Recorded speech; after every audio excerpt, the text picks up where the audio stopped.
fucking night. Now move!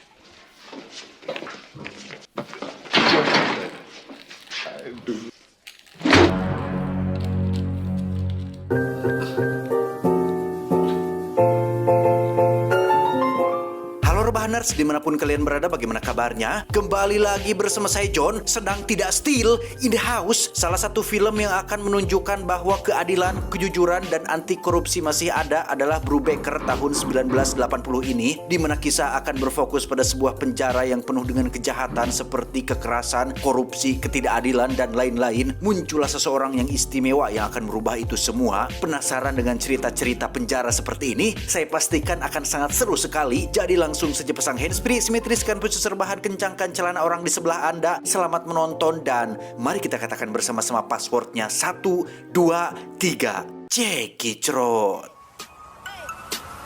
Get it when I get back.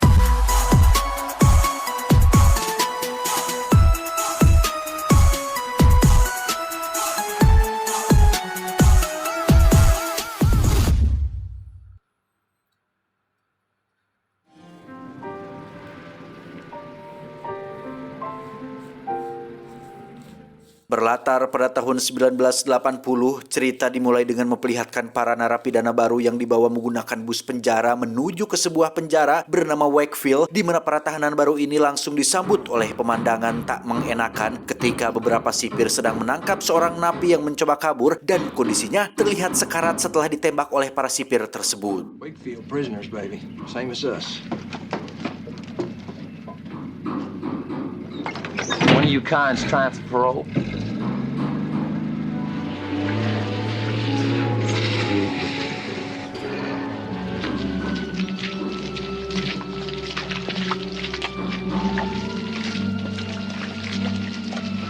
In there. Dan kisah akan berfokus pada seorang tahanan bernama Collins. Ini orangnya, di mana dia nampak berbeda dengan tahanan lain yang hal itu terlihat dari bagaimana bersikap tenang, santai, tidak panik, dan seolah memperhatikan semua hal yang ada di sekelilingnya. Cost 5 get you no haircut. Nails around. Get 2 only get you a crew cut. It'll all come off then. Maybe a year with it. Leave the years. Setelah bercukur sedikit, Collins dan para tahanan baru pun langsung dibawa ke sel tempat mereka akan tidur, yang karena ini adalah penjara tahun 1980-an, semua tahanan disatukan dalam satu sel ruangan besar dan tidur di atas ranjang susun seperti sebuah barak militer, di mana di sini kita akan mulai diperlihatkan dengan bagaimana praktek korupsi, suap penyuap, dan segala macam tindakan kejahatan rupanya tidak hanya dilakukan oleh orang-orang berdasi, melainkan sudah menjamur ke semua lini termasuk para oknum sipir di penjara. Come on. I'll show you where you sleep.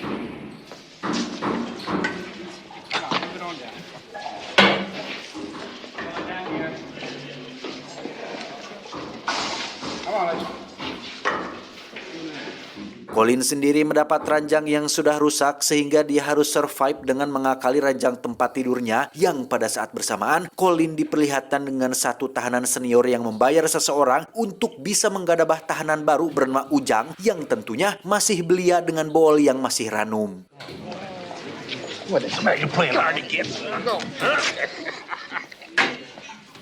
Mari saya perkenalkan Anda dengan Kapten Sipir yang bisa dibilang ketuanya para sipir di penjara ini bernama Hui. Tidak pakai sampe, ini bebenguknya. Di mana Hui ini merupakan sosok paling tidak disiplin dan paling tidak bertanggung jawab pada pekerjaannya ketika dia hanya ngelol sebentar untuk formalitas dan pulang begitu saja seenak tarang sendiri. Bahkan Hui menyuruh orang kepercayaannya bernama Caldwell, ini bebangusnya, untuk menunjukkan kepada para tahanan baru bahwa sipir di penjara ini sangat galak dan tegas, yang hal tersebut sebenarnya sama sekali tak perlu untuk dilakukan. I'm going up the house. There's new people who came in today. I think they need to go to school.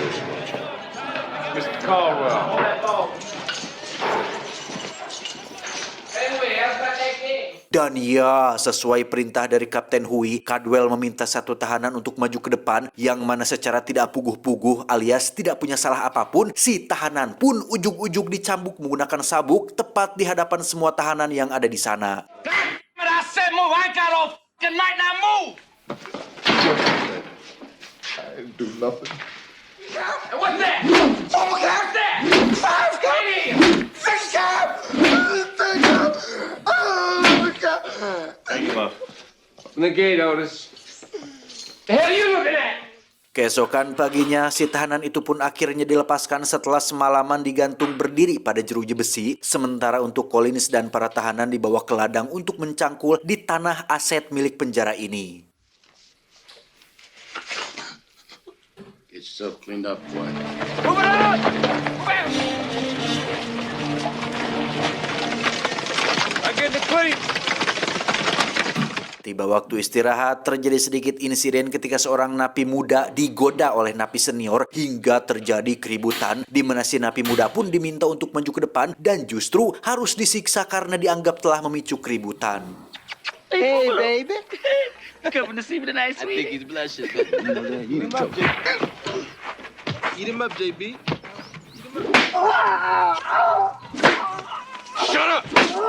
Saat jam makan sore, Colin lagi-lagi diperlihatkan dengan bagaimana bobrok dan tidak layaknya penjara ini ketika para napi bisa membeli makanan enak dari para juru masak. Bahkan untuk makanan pun, Colin menemukan seonggok belatung yang hal itu sangat tidak worth it sekali, tapi cukup sebagai protein tambahan. Give me a sandwich, man. 50 cents. Man, I know what it is, man. Give me some. You finished with that, Mr. Caldwell? Two bit. 50 cents. 75. What? It's protein.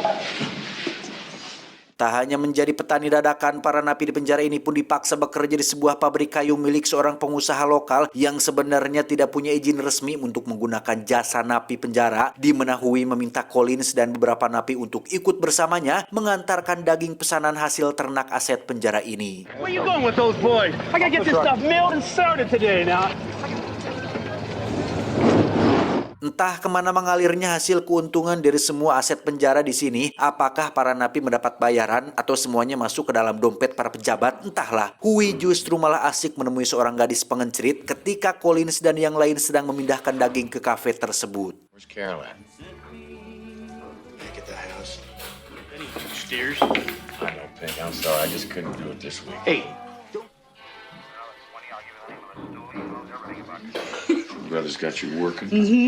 No, he doesn't. Because I just bought you the night off. Sementara di pabrik kayu, mari saya perkenalkan Anda dengan napi muda bernama Bulen yang dikenal sebagai napi paling bengal dan jagoan di antara yang lain. Di mana saat Bulen sedang terluka akibat tertusuk patahan kayu, seorang sipir pun menendangnya dan menyuruhnya untuk segera kembali bekerja, sehingga Bulen yang kesal pun melampiaskannya dengan cara melepas tali untuk membuat semua kayu menjadi berantakan.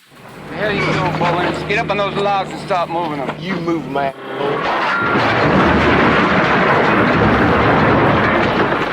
Alhasil, Bulen pun disiksa hampir sepanjang malam oleh Caldwell dan para sipir lain, sehingga keesokan paginya ketika sedang pembagian tugas, Bulen terlihat masih lemas dan mengantuk, tapi beruntung ada Collins yang dengan sigap langsung membantunya. Now, Leonard, I want you to go to the kitchen. Now, wait a minute. This man is hurt. You just deal with color. Besides, I don't think Bowen's got much more than refried shit for brains this morning. Mereka berdua mendapat tugas untuk membersihkan tempat sanitasi atau tempatnya para caduk manusia berkumpul yang lokasinya kebetulan berdekatan dengan sel isolasi untuk para tahanan khusus dengan kasus spesial, yang mana terjadi sedikit insiden ketika Bulen dipiting oleh salah satu napi bernama, kita panggil saja nama aslinya, yaitu Morgan Freeman, yang mengancam akan membunuh Bulen apabila tidak dipertemukan dengan pemimpin penjara ini.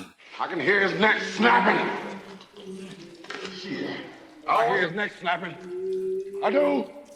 Melihat temannya sedang dalam bahaya, Collins pun nekat masuk ke dalam untuk mencoba menenangkan Morgan, yang mana Collins mengaku sebagai pemimpin baru penjara ini dan akan mengabulkan apapun keinginan si Morgan. Hey, I'm the new warden here. My name's Henry Brubaker. And how come you look like a scumbag? Because I'm fooling those guys out there. When you gonna paint this place? What color? I want to pick the window in my place. I want a skylight. Setelah Morgan berhasil dikurung kembali dan Bulen dibawa ke ruangan medis, satu penjaga bernama Kombes ini bebangusnya pun terheran-heran dengan sikap Collins yang sejak awal kedatangannya benar-benar pendiam dan hampir tidak pernah mengucapkan satu patah kata pun, di mana Collins dengan kalemnya meminta Kombes untuk mengantarkannya ke ruangan kepala sipir untuk memberitahu siapa dirinya yang sebenarnya. Mess with me now, you're gonna regret it later. Or you can continue walking with me. Like the smart escort I figured you'd be. Dan ya, bapak kepala sipir pun langsung ngejat ketika Colin memaksa untuk masuk ke ruangannya, di mana Collins mengaku jika dirinya bernama Henry Brubaker, seseorang yang ditunjuk untuk menjadi kepala sipir baru di penjara ini. Lillian Gray, she's special assistant to the governor. Who is this? Me. The name is Brubaker. You think he's the new warden? I'm sorry, I didn't want it this way, but that's the way it is. You've been here 3 years next May. I guess it's a hell of a note, that's all. The dumbest was stepping forward. You want it? You got it. Keesokan paginya, Collins atau yang bernama asli Henry Brubaker pun langsung memperkenalkan dirinya kepada semua orang di penjara bahwa dirinya diutus oleh gubernur untuk melakukan reformasi dan membawa perubahan di penjara ini, dimulai dengan cambuk yang biasa sipir gunakan untuk menyiksa para napi. Brubaker akan menghilangkan kebiasaan tersebut kecuali para napi memang melakukan hal-hal yang di luar batas. The name is Henry Brubaker. What the new governor promised, a reform warden. That sneaks in like James fucking Bond. See this? This thing is gone.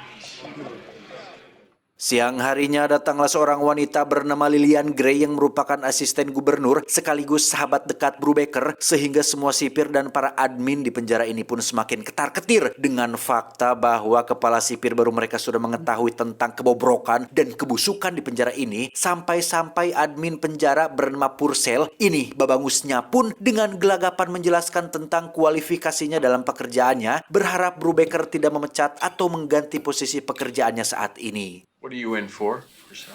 Well, I held up a card game, if you're ready. Pretty soon. I've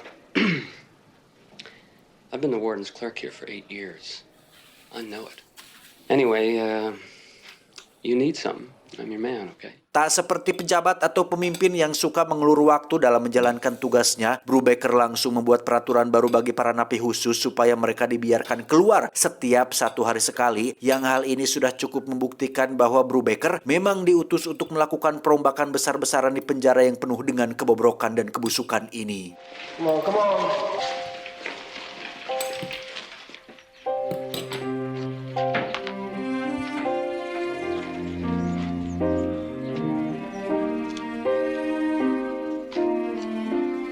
Now these men get out of their cells once a day, not every 6 months. Malam harinya, Bulen diminta untuk menemui Brubaker di kantornya, yang hal tersebut cukup membuat Bulen tidak enak karena takut dianggap sebagai seorang penjilat oleh semua orang. Brubaker rupanya adalah tipikal pria yang bisa melihat potensi orang lain, yang meskipun Bulen adalah sosok yang bengal dan sok jagoan, Brubaker merasa bahwa Bulen sebenarnya adalah pemuda cerdas yang hanya butuh perhatian dan kepercayaan lebih, sehingga Brubaker menjadikan Bulen sebagai orang kepercayaannya untuk melaporkan apabila ada hal yang janggal terjadi di tempat ini. Instead, how'd you like to be a trustee? Wearing khakis? Get me a guitar?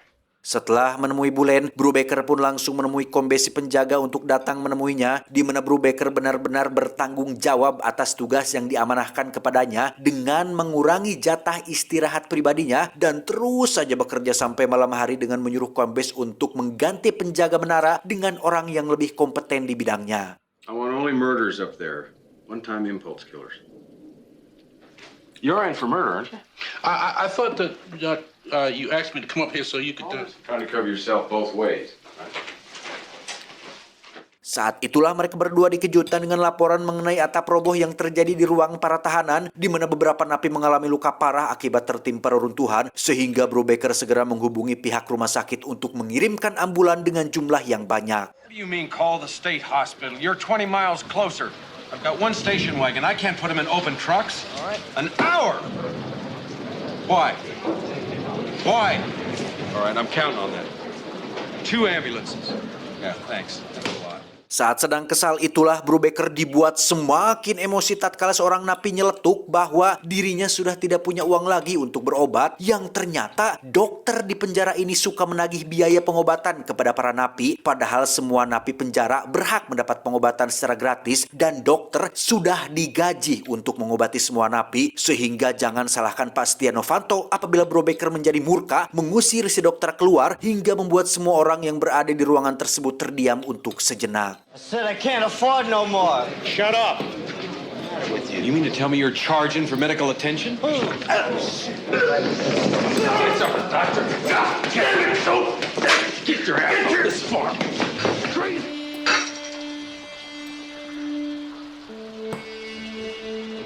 Keesokan paginya, Brubaker terlihat berada di ruangan produksi pengemasan cabai hasil kekayaan alam yang merupakan aset milik penjara ini, di mana beliau cukup heran dengan kemana menghilangnya sebagian besar cabainya. Yang didata tertulis ada sekitar 7.200 kaleng cabai, tapi faktanya hanya ada sekitar 3.000 kaleng, yang hal tersebut cukup membuat staf admin dibuat kerepotan. 7,200 cans.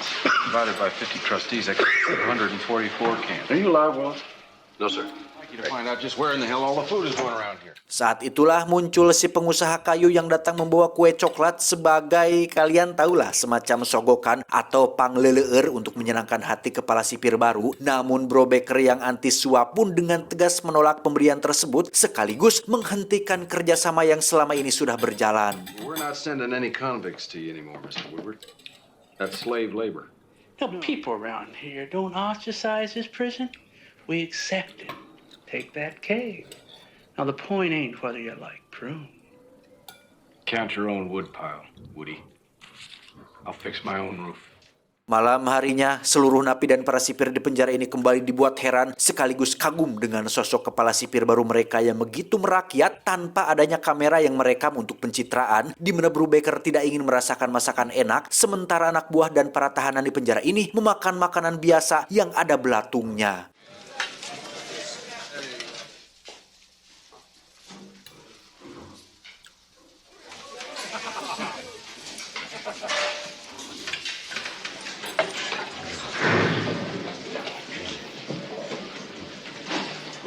Keesokan paginya ketika para tahanan sedang panen hasil alam yaitu bawang daun, Brubaker dan Purcell pun mendapati adanya minyak tanah pada sebagian tanaman sekaligus menemukan satu hewan ternak mereka telah mati ditembak yang sepertinya ini dilakukan oleh seseorang yang mungkin tidak suka dengan adanya Brubaker di tempat ini. It smells like kerosene.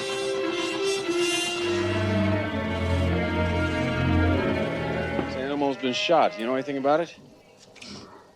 Brubaker kembali dibuat tidak habis pikir saat menemukan sebuah pondok yang berdiri tepat di area tanah properti milik penjara yang ternyata ini adalah tempat pribadi Hui yang biasa dia gunakan untuk melakukan maksiat. Are they on our property? Yeah, I think. Probably nobody home. Would you please get your ass out here and take care of this? You want a beer or something? Or... Dari raut wajahnya, Hui jelas tidak suka dengan Brubaker, apalagi ketika beliau menyita televisi miliknya. Bahkan Brubaker berhasil menemukan sebuah gudang berisi kaleng cabai yang ternyata selama ini ditimbun di tempat tersebut.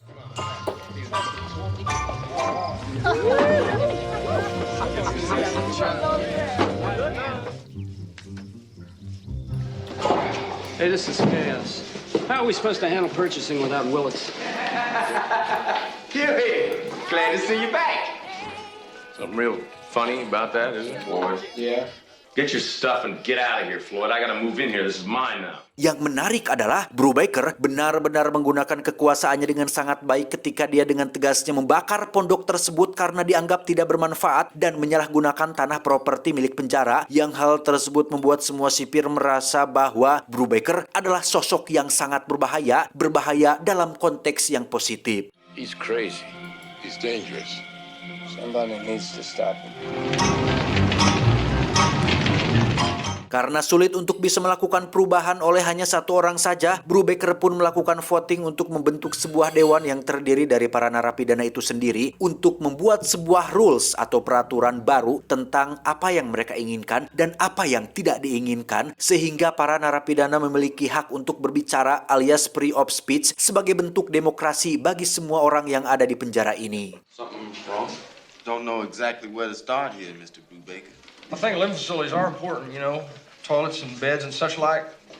If a trustee escapes off of minimum security, then he can't be a trustee no more. Damn straight. If a man escapes, then realizing the error of his ways, gives himself up voluntarily. What the f*** you talking about visiting privileges? And don't let him mail out more than one letter a week. I don't know where you get your ideas of criminal justice.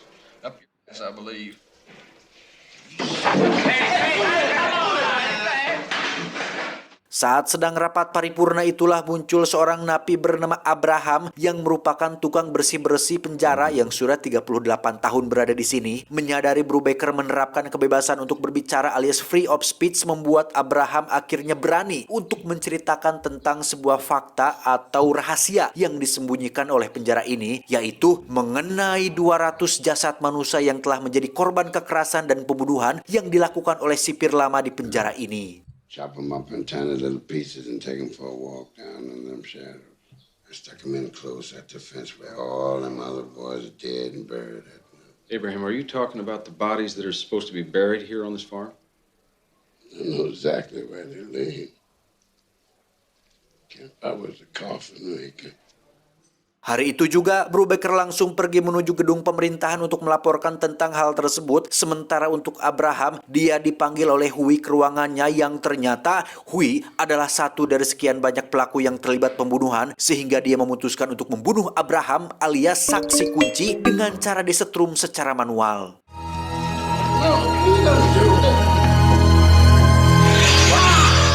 Brubaker sendiri terlihat sudah berada di parlemen dengan beberapa pejabat dan orang pemerintahan yang bersangkutan. Alih-alih ingin melaporkan tentang 200 korban yang dikubur di belakang penjara, Brubaker justru dicecar pertanyaan mengenai aturan baru yang dibuatnya, seperti turunnya pendapatan penjara yang mengakibatkan berkurangnya aliran dana ke pemerintahan, pemecatan dokter dan beberapa staf secara mendadak, pemutusan kontrak dengan beberapa pengusaha swasta atau lokal, membentuk dewan yang terdiri dari para tahanan, dan masih banyak lagi yang hal tersebut cukup menjadi gangguan tersendiri bagi para pejabat ini karena tentu saja akan berpengaruh pada isi dompet mereka. Crop production at Wakefield's down nearly 40% this last quarter. There wasn't any contract. He was using prisoners for slave labor. You're letting these inmates take over the place. Inmates with fourth-grade educations.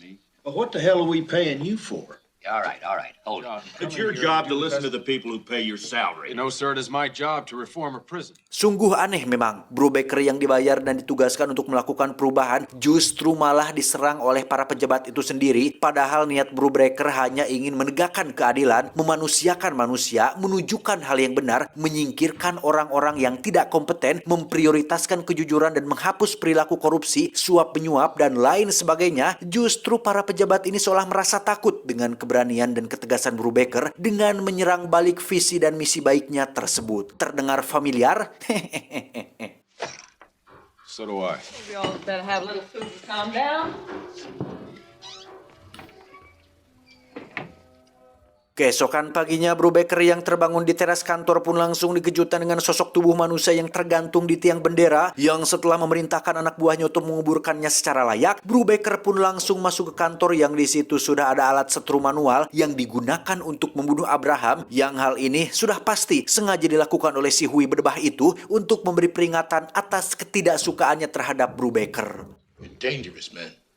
You start wars and you let other people fight them. So we can change things for the better. There's only one thing you do, and that's get people killed. Siang harinya, Brubaker langsung mengerahkan semua tahanan untuk pergi ke lapangan belakang penjara untuk menggali tanah sesuai arahan dari si Abraham sebelumnya, yang setelah berjam-jam melakukan penggalian, tidak ada satupun mayat yang ditemukan, sehingga Brubaker mencoba mencari sisi lain dengan memperhatikan struktur tanah yang memiliki ciri-ciri bekas galian lubang. Glenn, come over here and bring some guys.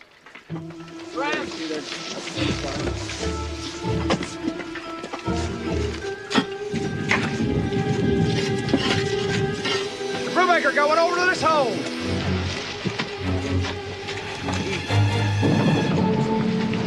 Just carefully pry this off. Dan ya, akhirnya usaha ini pun berbuah hasil ketika sebagian besar dari mereka berhasil menemukan peti mati berisi mayat para korban pembunuhan, sehingga penggalian pun terus dilanjutkan sampai malam hari meski deras hujan mengguyur mereka semua. Okay, careful. Just scoop it out, handful at a time.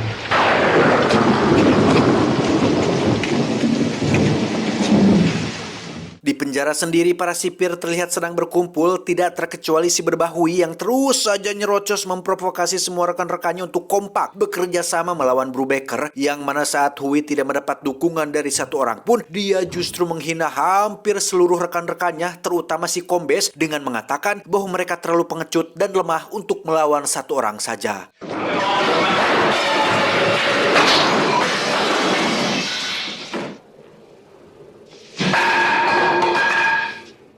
Hui benar-benar apes ketika Caldwell, orang kepercayaannya sendiri, lebih memilih bertahan dengan Brubaker daripada ikut kabur bersamanya, sehingga ini menjadi sebuah bukti bahwa dalam diri setiap orang masih ada kebaikan, kejujuran, dan sadar akan kebenaran.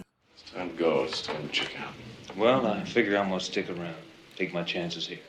Keesokan paginya ketika Brubaker sedang memeriksa satu persatu jasad tulang belulang para korban, dia mendapat laporan jika satu mobil inventaris penjara telah menghilang dibawa kabur oleh Hui, yang saat itu juga Kombes memberanikan diri untuk mengatakan bahwa Hui lah Pak pelaku pembunuhan Abraham, sehingga Brubaker langsung membawa 5 orang termasuk Bulen untuk menangkap Hui hidup-hidup di kafe tempat dia biasa melakukan maksiat. The legs appear to have been cut off. Why? We got a runaway vehicle, and Huey Ross is in it. Huey. Yes, sir. Well, tell him he killed Abraham. Alive. I want him alive. Tiba di sana, Brubaker menyuruh yang lain untuk menyebar, sementara dia dan Bulen akan masuk ke dalam kafe tersebut yang kebetulan di situ sedang ada sang pemilik kafe yang memang sudah sangat CS banget lah dengan si Hui, yang meski sempat melarangnya di sana, si pemilik kafe langsung terdiam ketika dia disentak satu kali oleh Brubaker yang tegas ini. Hey, this is my castle. You can't come in here walking all over me. Now shut up.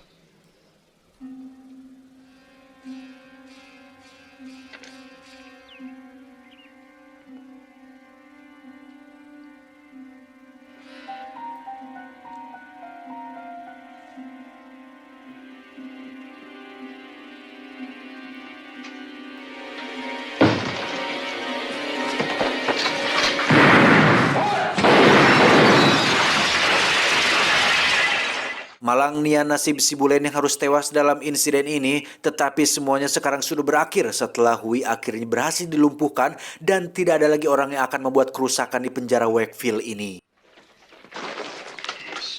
He's dead. Akibat insiden tersebut ditambah dengan penggalian yang tanpa seizin para pejabat, Brubaker pun dipecat dari jabatannya yang hanya berusia beberapa bulan ini, yang hal tersebut jelas menjadi sebuah bukti bahwa ketika satu orang jujur berani mengutarakan kebenaran, maka akan kalah oleh banyak orang yang memikirkan keuntungan. What about all these broken bones? Well, they may be due to a blunt trauma.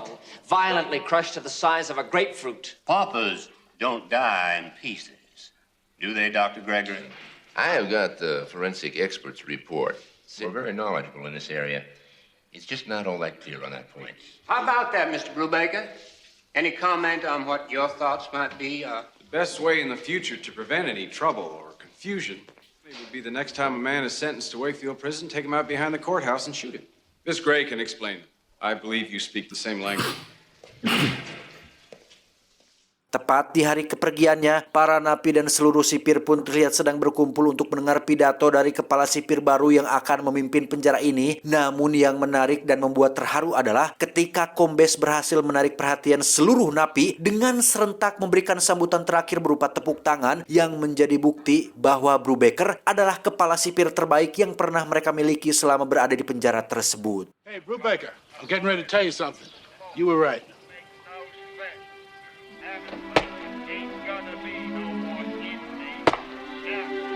That convict in the rear there. Get back there in line. Get back into formation.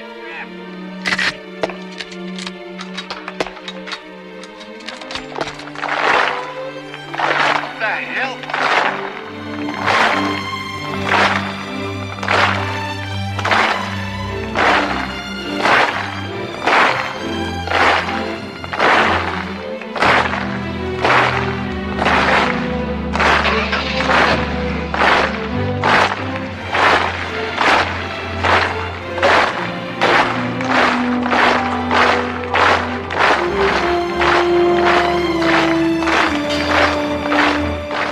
Tahun setelah Brubaker dipecat, 24 tahanan yang dipimpin Kombes pun mengajukan gugatan terhadap penjara Wakefield sehingga pengadilan menyatakan penutupan penjara tersebut terkait perlakuan dan kekerasan yang terjadi di sana.